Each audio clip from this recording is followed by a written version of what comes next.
동원대 학생 여러분, 그동안 이제 수고들 많이 하셨고, 이제 중간고사가 곧 닥치죠.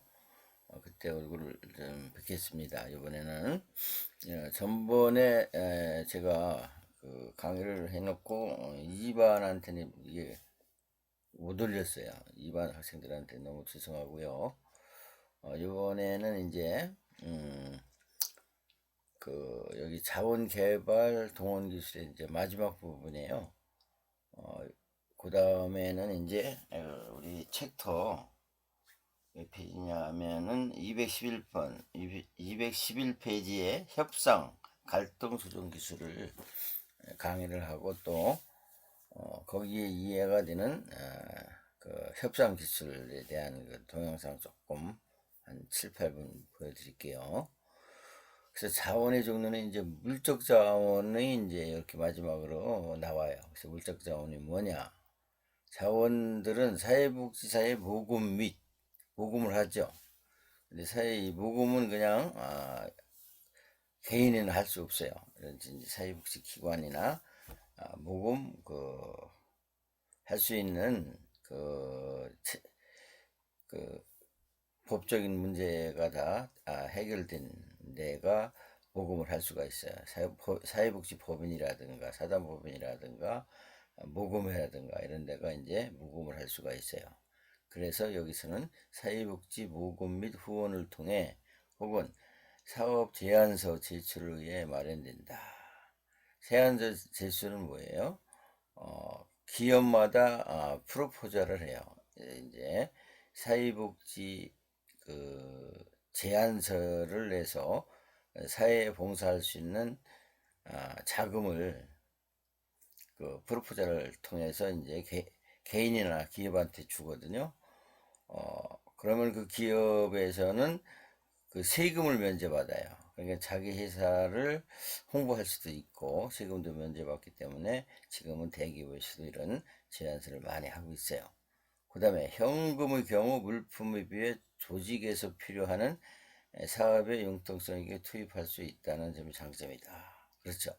이제 무엇보다도 이제 그 현금을 받는 것은 자유롭게 꼭 융통성에게 투입될 수 있는 게 이제 현금이죠. 그래서 이제 장점이 있다는 거고, 그리고 자원들은 사회복사의 모금 및 후원을 통해 혹은 사업 제안서 제출을 위해 마련이다. 대표적인 모금 방법은 DM, 이벤트를 통한 모금, 전화 모금, 컴퓨터 통신 기업, CRM을 통해서 모금을 한다. 이렇게 기억하시면 되겠고, 그래서 우리가 이제 교과서 211페이지의 협상, 갈등 조정 기술이에요. 상대방의 의존성을 증가시키는 방법이에요. 협상은. 그래서 첫째, 자원의 힘을 갖는 것. 그 다음에 둘째, 집단의 상대적인 응징력을 늘리거나 집단의 결속력에 대한 인상을 늘리는 것도 상대방으로 하여금 의존성을 갖게 하는 방법이다. 집단의 결속력에 대한 인상을 늘리고 상대방으로 하여금 의존성을 갖게 하는 것이다. 뭔가 주고받는 데서 있는데 그 상대방에 도움이 줘야 되겠죠. 그래야 그게 협상이 돼요. 세 번째, 한정된 자원을 가진 주민 조직 상대방으로부터 의존성을 끌어내기 위한 전술로서 조직원들이 조직의 구체적인 행동 노선에 확고하게 집착하도록 하는 것이다. 그 다음에 이제 협상 과정을 얘기하는 거예요. 협상 과정은 우연히 되는 게 아니죠. 모든 조직이나 사업을 시작할 때는 거기에 목표와 전략이 수립이 돼야 돼요. 그 다음에 전략이 수립되면 로드맵이라고 하죠. 로드맵을 만들어서 이렇게 쭉 5번까지 로드맵이 있어요. 만들어서 시행을 하는 거예요. 그 다음에 사람을 만나서 교섭하고 만난 자리에서 또 설득력이 있어야 돼요. 사람은 설득력이 있어야 되고 또 절충이 있어야 되고 합의 결정을 한다. 이렇게 돼 있어요. 협상 과정. 그럼 협상의 구체적인 기술은 협상에 시한을 두어야 한다. 둘째, 요구하는 입장을 확고히 해야 한다. 셋째, 언제 어떻게 양보해야 할 것인가를 배워야 한다. 넷째, 상대방의 제안에 대응할 때는 신중해야 한다. 다섯째, 협상이 계속 진행되도록 해야 한다. 여섯째, 중재자를 개입시킬 필요가 있는지를 고려해야 한다. 이렇게 돼 있어요. 그 다음에 이거 한번 기업과의 협상 제고 및 갈등 관리와 협상 기술이에요. 이거 참 중요한 내용이에요. 여러분들이 이걸 많이 많은 것보다도 특별히 참고하시면 좋겠어요. 우리는 사회에 나가서 그 커뮤니케이션이라고 하면 어떻게 보면 갈등이라고도 할 수도 있고, 상대방의 그 욕구가 무엇인가를 잘 파악해서 그 욕구에 맞는 답을 줄 때 협상이 되는 거예요. 한번 잘 보시기 바랍니다. 기업과의 협상 내공, 갈등 관리와 협상의 기술. 시청자분들의 구독은 제작자에게 큰 힘이 됩니다. 영상이 기대되신다면 구독과 좋아요, 알림 설정까지 부탁드립니다.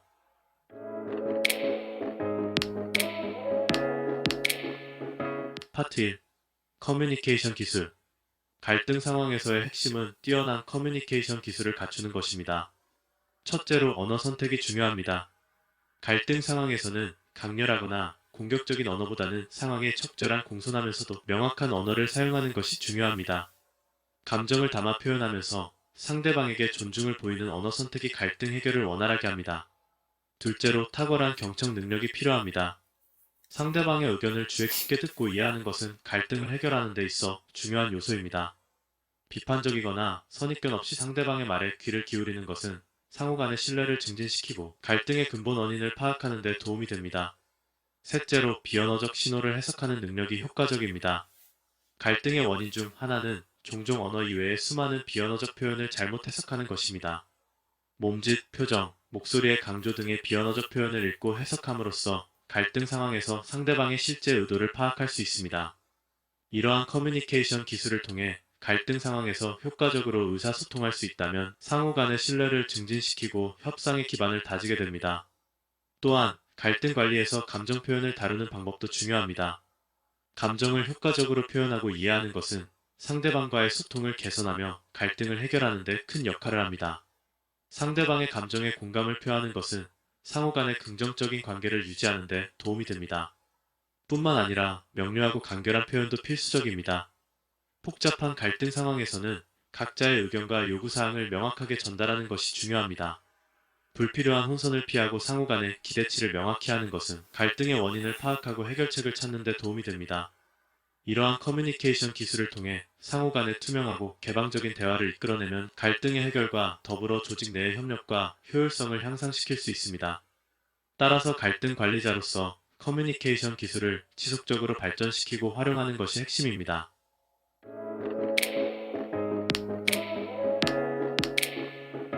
파트 2. 문제 분석 및 분석 기술. 갈등 상황에서 효과적으로 문제를 분석하는 능력은 갈등을 해결하는 핵심 요소 중 하나입니다. 첫째로 문제를 명확하게 정의하는 것이 필요합니다. 어떤 갈등이 발생했는지, 그 원인이 무엇인지 정확히 파악해야 합니다. 각 당사자의 관점을 듣고 정리함으로써 문제의 본질을 파악하는 기초가 마련됩니다. 둘째로 갈등의 근본 원인을 찾아야 합니다. 표면적으로 드러나는 갈등의 배경에는 더 깊은 문제가 숨어 있을 수 있습니다. 이를 파악하기 위해 상황을 다각도로 바라보고 각 당사자 간의 상호작용과 관계를 고려해야 합니다. 셋째로 문제의 우선순위를 정하는 것이 중요합니다. 모든 갈등이 중요한 것은 아닐 수 있으며 해결이 급한 문제를 우선적으로 다뤄야 합니다. 이를 위해 각 문제의 영향과 중요성을 평가하고 순서를 정해야 합니다. 문제 분석 기술을 통해 갈등의 본질을 깊이 이해하고 해결책을 찾아내면 조직 내에서의 효율적인 의사결정과 문제 해결이 가능해집니다. 또한 문제 분석 기술은 다양한 관점에서 갈등을 바라보는 능력을 포함합니다. 각 당사자의 관점을 이해하고 갈등의 다양한 측면을 고려하는 것은 종종 갈등의 해결책을 찾는 데 있어서 결정적인 역할을 합니다. 문제의 원인을 분석할 때는 갈등에 영향을 미치는 환경적, 조직적, 개인적 측면 등을 활용해야 합니다. 각 당사자의 가치관, 목표, 우려 등을 고려하여 종합적인 문제 해결 전략을 수립하는 것이 중요합니다. 뿐만 아니라 데이터와 사실에 기반한 분석도 필요합니다. 주관적인 판단이 아닌 객관적인 정보와 통계를 활용하여 문제를 정확히 파악하고 효과적인 해결책을 도출할 수 있습니다.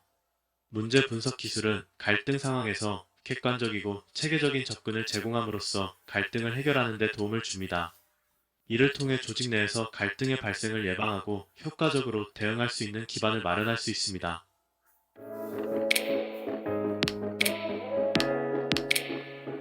파트 3. 융통성 있는 태도와 타협 기술. 갈등 관리에서 핵심적인 역할을 하는 것은 융통성 있는 태도와 타협 기술입니다.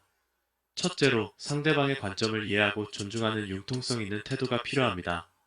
상대방의 입장을 수용하고 이해하는 것은 대화의 흐름을 유지하는 데 도움이 됩니다. 둘째로 갈등 상황에서는 타협이 중요합니다. 완벽한 해결책을 찾기보다는 양측이 만족할 수 있는 타협점을 찾는 것이 핵심입니다. 양측이 어느 정도의 양보를 할 수 있는지 탐색하고 상호 협력을 통해 윈-윈 상황을 창출하는 것이 목표입니다. 셋째로 갈등의 감정적인 측면을 다루는 것이 중요합니다. 갈등 상황에서는 감정이 높아지기 쉽습니다. 이를 다루기 위해서는 공감 지능을 활용하여 상대방의 감정을 읽고 공감하는 능력이 필요합니다. 융통성 있는 태도와 타협 기술을 통해 갈등을 조절하고 해결할 수 있으면 조직 내의 협력 관계를 강화하고 효율적인 의사 결정을 이끌어낼 수 있습니다. 이는 조직의 성과와 팀의 합동 노력을 촉진하는 데 긍정적인 영향을 미칩니다.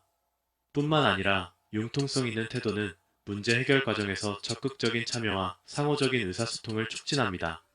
갈등 상황에서 자신의 의견을 유연하게 조절하면서 상대방과 협력하여 해결책을 찾는 것이 중요합니다.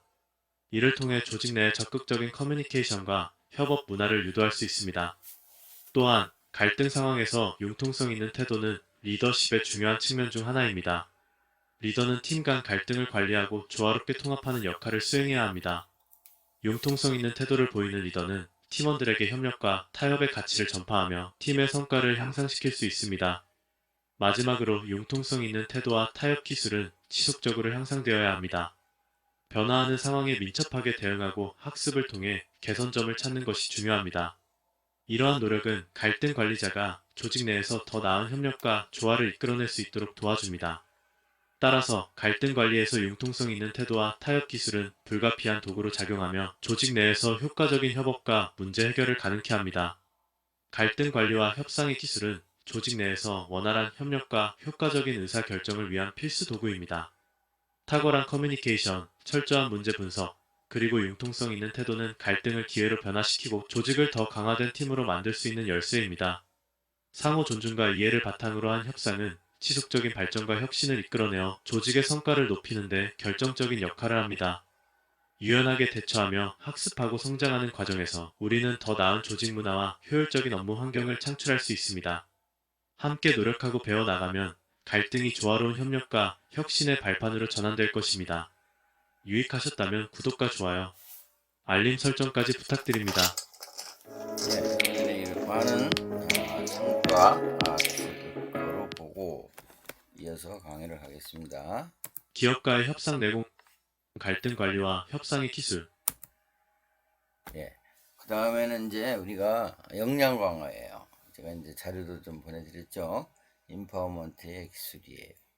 인파워먼트는 이제 힘이라는 뜻을 가지고 있고 역량 강화라는 그러한 해석이 있어요. 그래서 인파워먼트의 개념은 한마디로 클라이언트가 주체적으로 능력을 가지는 것 혹은 능력을 향상시키는 거예요. 우리가 사회생활과 조직생활을 하시다 보면은 소진될 때가 있어요. 업무에 너무 힘이 겨울 때가 있고 또 개인적으로 몸이 불편해서 이제 그 업무에 도달하지 못할 그러한 그 소진이라고 하죠. 이런 정신적 소진 또 신체적 소진 이런 걸 다시금 회복을 시켜주는 것이 역량 강화예요. 그래서 역량 강화할 때는 이제 쉬는 것도 어떻게 보면 역량 강화가 될 수가 있어요. 그래서 다시 일할 수 있도록 능력을 배양시키는 것이 임파워먼트 개념이다.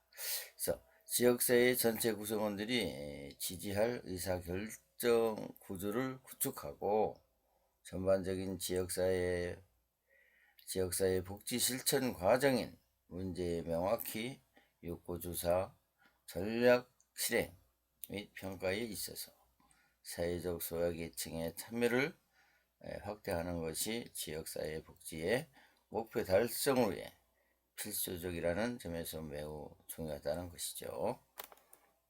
또 넘겨볼게요. 그래서 그 개인적인 임파워먼트가 있어요. 의식 향상, 개인이 경험하는 문제가 개인적 차원이 아닌 사회적 차원이라는 의식을 하면서 무력감을 분쇄, 집합적 행동으로 나아가는 출발점이 된다. 자기주장. 자기주장은 어떻게 보면 클라이언트에게 자아라고 하죠. 자아를 극대를 해주는 것이 이제 자기주장이에요. 개인이 경험하는 문제가 개인적인 차원이 아닌 사회적인 차원이라는 인식을 하면서 무력감을 분쇄하여 집합적인 행동으로 나아가는 출발점이 된다. 그 다음에 집합적 임파워먼트, 그룹 임파워먼트, 구성원 상호 간의 책임 인식하고 미래를 행동을 위한 자원으로서 사회자본, 소셜 캐피탈리죠. 만들어 나가는 과정이 중요하다. 그 다음에 지역사회 임파워먼트 증진을 위한 기술 방법. 사회복지 실천 기술에서 제가 이거 약간의 강의를 한 것 같아요. 그래서 이제 의식 제고, 자기 주장, 공공 의제를 갖추기, 권력 키우기, 역량 건설, 사회자본 창출 이런 거죠. 그래서 이제 의식 제고라고 할 것 같으면은 무슨 뜻을 가지고 있냐면은 그 사람마다 생각이 틀리잖아요. 그래서 생각을 건져내게 하는 사람도 있고 아니면은 모든 일을 부정적으로 보는 사람도 있고 그래서 사람이 정확히 의제를 파악하는 것이 정말 중요해요. 사람마다. 그래야만이 해결책이 나거든요. 그래서 의식 제고를 먼저 시켜야 된다. 그 다음에 자기 주장. 개인의 한 사람 또 지역사회에 꼭 필요한 것이 무엇인가를 분명히 목표를 가지고 그 목표가 달성할 수 있도록 자기 주장이라고 이렇게 하는데 설명하는 거예요. 그게 이제 셀프 어세르테이션인데 어떻게 보면 그 개인의 또 지역사회에 많은 자기들의 목표를 할 수 있도록 많이 의존성을 주는 것이 자기 주장이에요. 공공의제를 갖추기. 이게 개인적인 일이 아니죠. 개인적이 아니고 어떻게 보면 지역사회 복지를 하는 것도 공공의제를 가지고 있다는 것을 그 지역사회 주민들에게 확고히 설명을 해줄 때 이게 이제 공공의제를 갖춰야 된다는 거예요. 권력 키우기. 권력 키우라고 하면 어떻게 보면 좀 약간의 상이한 말로 이렇게 들릴지 모르지만 권력이라는 것은 사회복지사의 하나의 과업을 키우는 거예요. 과업을. 그래서 이게 개인적인 일이 아니다. 지역사회의 공동의제를 가지고 공공적인 사업이라는 것을 알리는 게 권력 키우기. 역량건설이라고 하면은 긍정적인 그런 사고방식이에요. 이런 문제를 해결해야 지역사회에 큰 도움이 된다. 역량건설, 사회자본 창출. 이럴 때는 이제 자본이 있어야 되잖아요. 사회 자본을 창출시킬 수 있는 그런 계획도 세워서 하는 것이 좋다, 이런 뜻을 가지고 있어요. 그 다음에 그 인파워먼트 실천에 있어서 필수적인 사회복사의 실천 원칙에 첫째, 모든 억압은 삶의 억압은 그렇죠. 억압이라는 게 자유, 사람은 자유가 있어야 돼요. 그리고 우리나라가 자유민주주의잖아요. 근데 자유주의 반대가 뭐예요? 공산주의죠. 그들의 삶이 여러분들이 좋다고 봅니까? 어떻게 보면 파기적이에요. 자기의 본심은 다 감추어야 되고, 어떻게 보면 자기의 뜻을 펼칠 수 없는 것이 이제 그 자유가 없는 거죠. 모든 억압의 삶에 파기적이며 사회복지와 클리언트의 억압에 도전한다.